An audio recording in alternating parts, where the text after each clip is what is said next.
If you landed on Venus, this hot planet would crush you like a plastic bottle. It would be painful, but don't worry, it would only last 5 seconds. The longest 5 seconds of your life. And just wait till you see what happens on Mars. It's unsettling.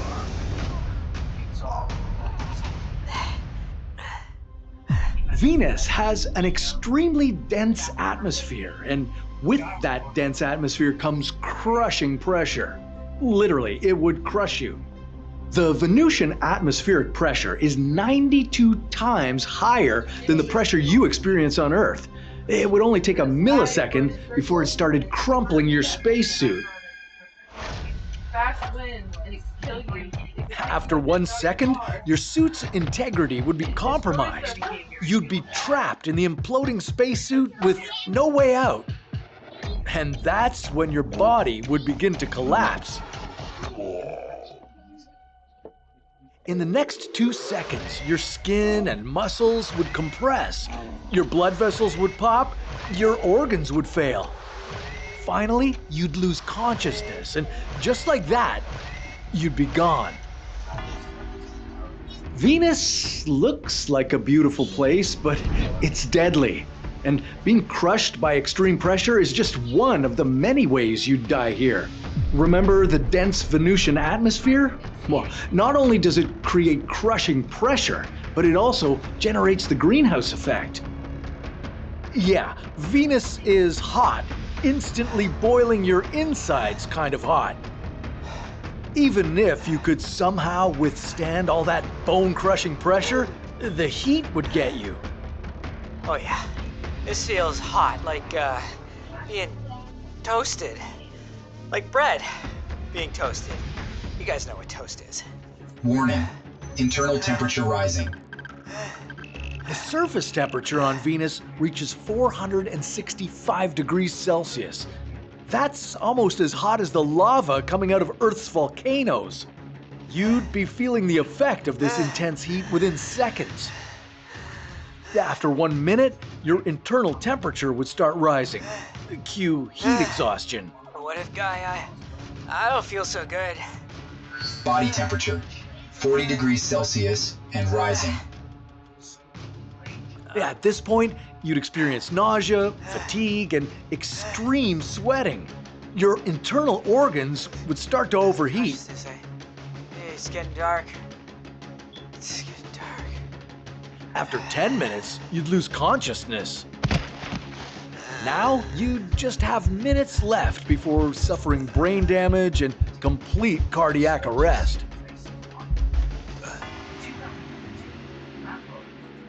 On this planet, heat stroke is no joke. Nothing's a joke here, really. The Venusian air is unbreathable. It's made up of 96.5% carbon dioxide and 3.5% nitrogen, which means taking just 1 breath of this atmosphere would suffocate you. And if that's not enough, Venus's sulfuric rain would corrode your spacesuit and burn your skin. As far as the survival situation on Venus goes, it's a 1 out of 10. Would not recommend. Now this is Mercury. The closest planet to the sun, like I haven't just suffered a massive heat incineration already? Come on, what if, Guy? Well, Mercury has a little secret. It's actually extremely freezing. At least on the night side. Surface temperature, minus 180 degrees Celsius. Yeah, of course. I knew that. Everybody knows that. And here, I'll let you in on a little secret. What If Explorers Club on Patreon is on a roll. That's right, get access to early episodes, and you can see me die. A lot. I die a lot. Here's the thing about Mercury. Unlike its planetary neighbor Venus, it doesn't have an atmosphere. And without an atmosphere, there's nothing to trap the sun's heat and keep it close to the planet during the long Mercurian nights. Even though Mercury is just 58 million kilometers from the sun, as soon as night hits, it cools down rapidly. When you first land, you'll be okay. You could walk around and explore the planet. Yeah, Rico, there's like a little numbness in my fingers. Is that normal? Numbness in the extremities indicates the early stages of hypothermia. Nah, I'm okay. It's like minus 180 degrees here, you know? Of course it's a little chilly. What a shocker. Hypothermia would take a little time to kick in. It starts with a tingling feeling in your fingers, then suddenly you begin to shiver. Yeah, I don't feel any shivers.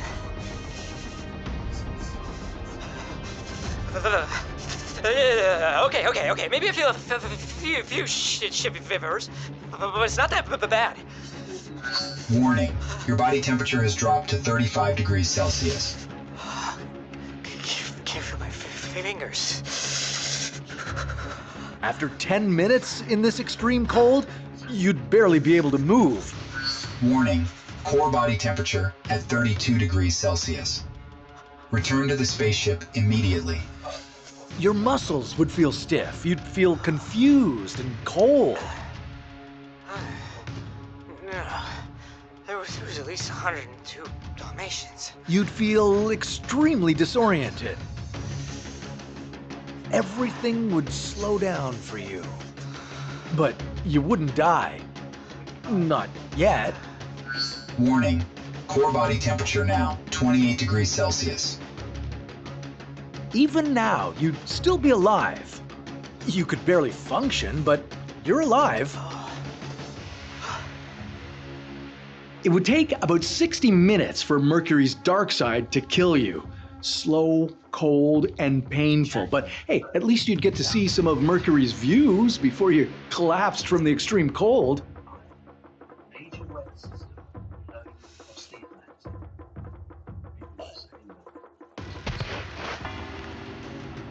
I'd give Mercury's night side a 3 out of 10.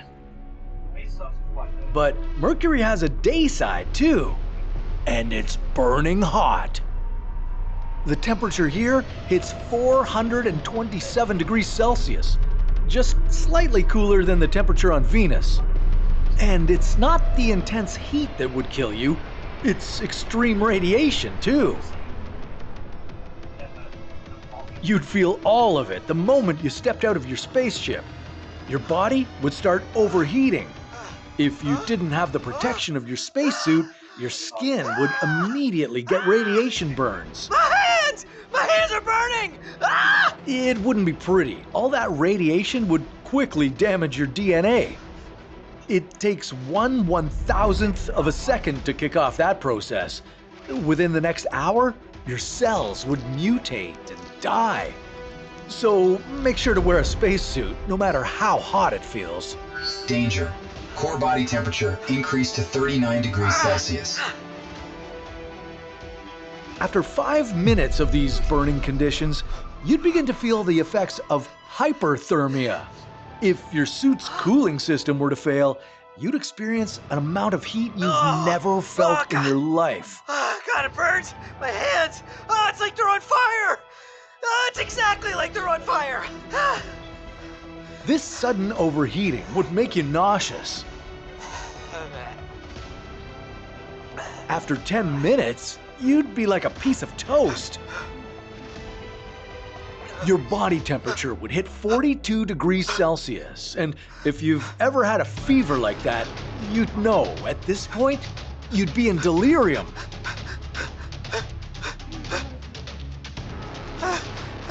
I swear, there were 103 Dalmatians. Everywhere! Dalmatians everywhere! Exactly like that. Rico, are you a Dalmatian? Your muscles would become weak, and your organs would start to shut down.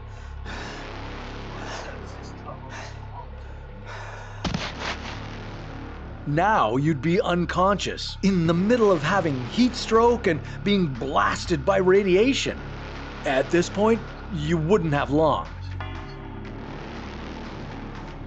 Hot side of Mercury rates a 2 out of 10 from me. All right, let's look at Mars. The red planet sounds a lot more promising. Where else in the solar system would you want to establish a human base? Well, not so fast. Mars sits just outside the Sun's habitable zone. It doesn't have water or a magnetosphere. Its atmosphere is incredibly thin. It's not a place you could settle into comfortably. What do you mean? Mars is great. That is, until you try to breathe on it. On Mars, the air is mostly made up of carbon dioxide. You'd have to keep your spacesuit on at all times, because if you didn't, you'd die. Spacesuit breach detected. It only takes a minor suit malfunction for Mars to kill you. The first few seconds of inhaling the air on Mars would feel confusing. What's confusing about this? I'm dying! You'd be gasping for oxygen and starting to breathe more rapidly. At the same time, your breached spacesuit would start to decompress, and that would be truly awful. The atmospheric pressure on Mars is only 0.6% of what you have on Earth. As soon as your spacesuit gave in, all the pressure inside it, the pressure keeping you alive, would escape. Warning. Danger of ebulism. Warning. Ebulism is what happens next. As your suit's pressure suddenly dropped, your body would experience painful, blood-boiling conditions. You see, your blood and other bodily fluids have gases inside them. Exposed to the low-pressure environment on Mars, these gases would boil. Your skin would swell and puff up. After about 7 minutes, you'd be dead. This is going to be pretty graphic. Somebody put a warning on the screen. Mars would give you hope, and then gruesomely kill you the first chance it got. I'd seriously reconsider coming here, because even if you made absolutely sure that your spacesuit was safe and wouldn't suffer a life-ending breach, Mars will find another way to wipe you off its face. And that other way would be dust storms. Dust storms on Mars are wild. They can cover the entire planet, and they last for weeks or even months. Can't see crap in here. It's not that those storms are strong, they're not, but the dust particles are so fine that they get into your spacesuit easily and scratch it from the inside. Oh man, what? Matt Damon can do this, so can I. Come on! These fine particles would clog your air filters and do all kinds of damage to your equipment, from cutting off your life support systems to knocking out your heat regulation. Warning. Warning. Warning.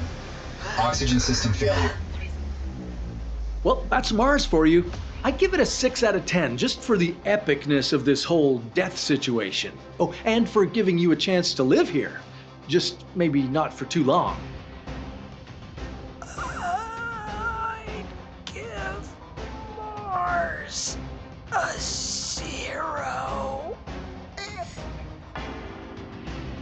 There's one more rocky planet lurking on the outskirts of the solar system. Oh, sorry, hold on. My editor is saying it's actually not a planet, it's a dwarf planet. Anyway, Pluto will be the last deadly place to visit on this list, right after the giants.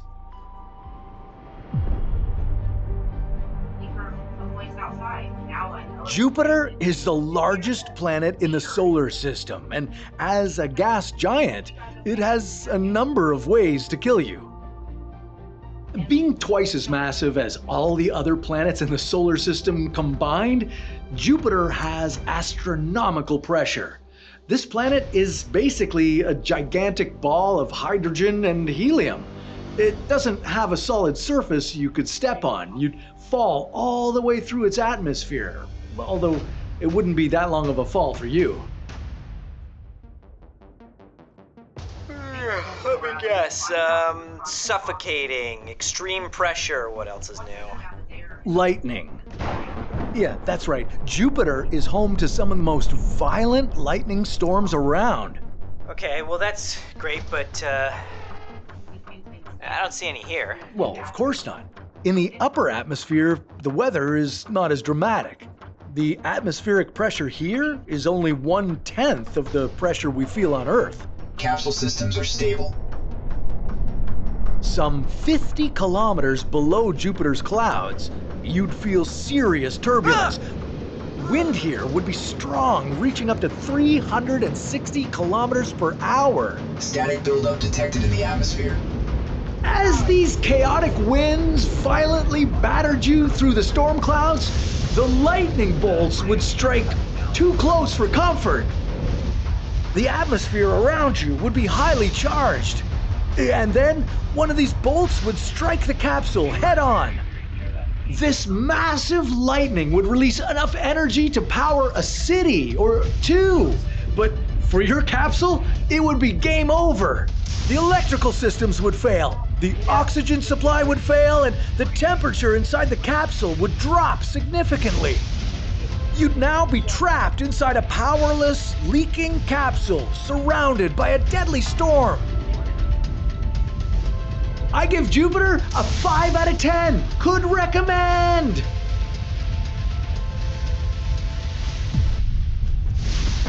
This gas giant may not be as large as Jupiter, but it's definitely the most majestic. Saturn is the second largest planet in the solar system, and just like Jupiter, it's a gas giant made up of hydrogen and helium with no solid surface. Deep down in its clouds, the unimaginable pressure of this world turns hydrogen into liquid metal. And intense storms have winds raging at 1,800 kilometers per hour. It's windy, it's hot, it's dangerous. And you might die before you even enter Saturn's atmosphere. What makes Saturn the most marvelous planet in this planetary hood is also what makes it dangerous on approach. Saturn's rings. Yeah. Okay, yeah, I see them all right.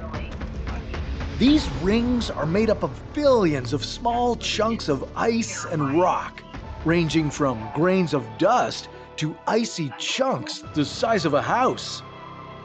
Saturn has had its rings for a few 100 million years, and it'll have them for the next few 100 million years until these icy rocks rain down on the gas giant. The thing is, these rings move extremely fast, like 70,000 kilometers per hour fast. If you're not careful, your ship might just crash into them. Saturn gets an 8 out of 10. Uranus is a beautiful, stormy, fart-smelling, deadly ice giant. It has the coldest atmosphere of all the planets in the solar system. And it can kill you in many ways.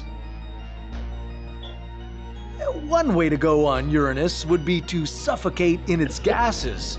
Oh, not the fart gases! Close enough. 2% of the Uranian atmosphere is methane, a gas that's toxic to humans.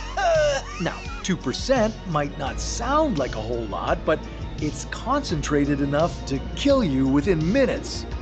Maybe Uranian high-speed particles moving at 900 kilometers per hour eroded your suit. Or extreme temperatures of minus 224 degrees Celsius made it brittle and caused it to crack. Or hydrogen and methane had a chemical reaction with your suit materials, corroding them. On Uranus, anything could cause a breach, and even the smallest breach would lead to toxic methane exposure. But Uranus has other surprising ways to off you, like turning you into a human-sized diamond. You'd have to survive the trip deeper into Uranus to be turned into a diamond, all the way to some 10,000 kilometers below its cloud tops. That's where the pressure is so intense and the temperature is so high that carbon atoms crystallize into diamonds. About 18% of the human body is carbon, so you'd be about to undergo the most precious change of your lifetime. I'd give Uranus a 10 out of 10. Epic, sparkling, with a bit of fun. Great planet to perish on. Now, this is the last ice giant in the solar system, and the most distant planet from the Sun, Neptune. Huh. Neptune? It looks a lot like Uranus. It's true. Neptune has a similar mass and size as Uranus, and it's even made up of some of the same materials like hydrogen, helium, iced ammonia, methane, and water. Only Neptune has one thing Uranus does not. Extreme winds detected. Neptune has the fastest winds in the entire solar system. These gusts reach speeds of 2,100 kilometers per hour. They're not just winds, they're supersonic winds. Hey, nobody told me that we were filming a Top Gun sequel in here, okay? It gets worse, too. Not only are these winds extremely fast, but they're also turbulent. They create swirling vortices that would throw your spaceship in different directions. Intense atmospheric pressure, winds, and methane ice would start ripping the ship apart. But that's not all. If you got caught in the Neptunian supersonic vortex, the winds would violently spin the ship, and this centrifugal force would exert some serious G-forces.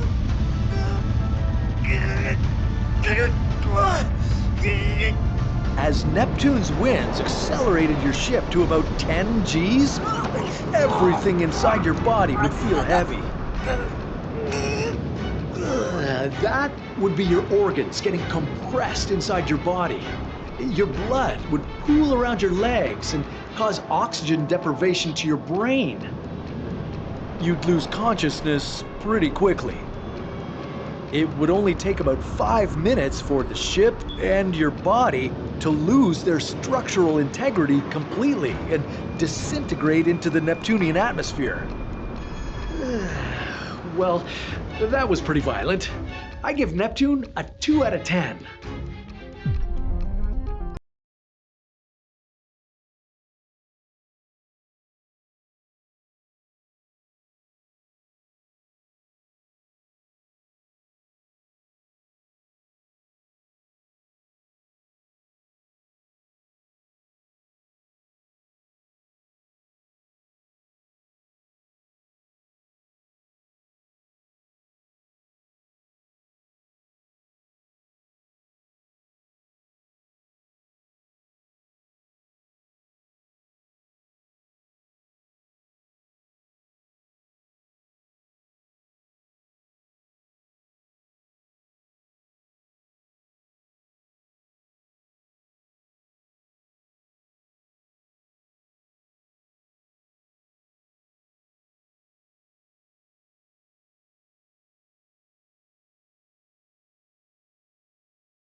Just 30 seconds.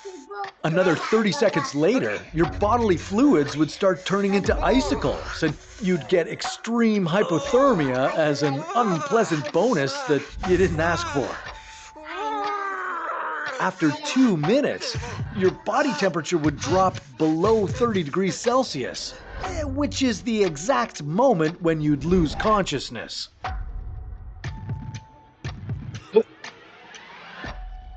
After 3 minutes, your body would freeze and your organs would fail.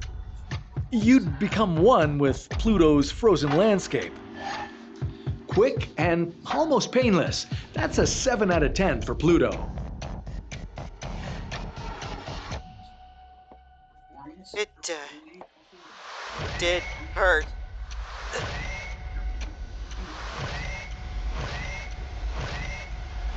Well, that's it for this solar system's planets. Where should we send Chase to where should we send Chase to explore next?